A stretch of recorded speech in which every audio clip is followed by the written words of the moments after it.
बोला बोला देवघर वाले बाबा की।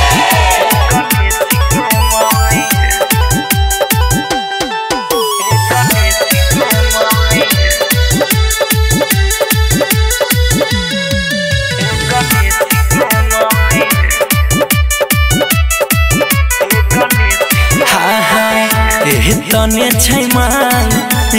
भांग गणेश के मम्मी सुना ना तने छै मांग भांग गणेश के मम्मी अच्छा के कमी सुना ना तने छै मांग भांग गणेश के मम्मी तने छै मांग भांग गणेश के मम्मी हमरा से नहीं होता अपने से कर लिया। बोले शंकर भगवान की। शशि भूषण हाँ कर नहीं सुना गौरा देरी है पिस के पिलाई दा एक बेरी है भूख लगल छै जोरे से छै नहीं भांग कोनो ढेरी है सुने जना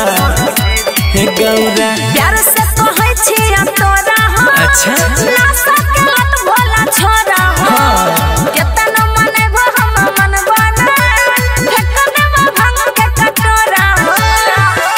ई सब काम करैले अच्छा नजर तोरा आबै छी हम भी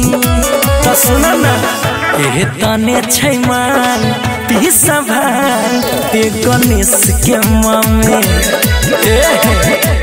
तने छै मांग भांग गणेश के मम्मी सुने जना बोले शंकर भगवान की।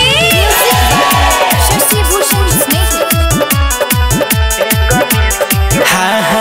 इच्छा हमारी कर पूरा है छोड़ा भंगेला बधुरा है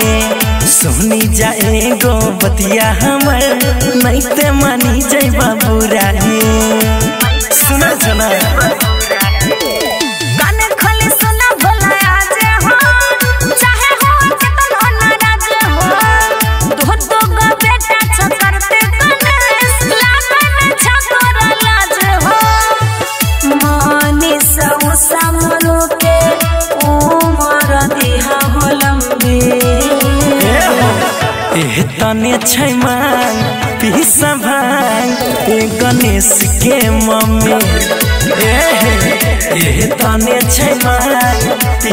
भांग कार्तिक के मम्मी अरे प्लीज दाना।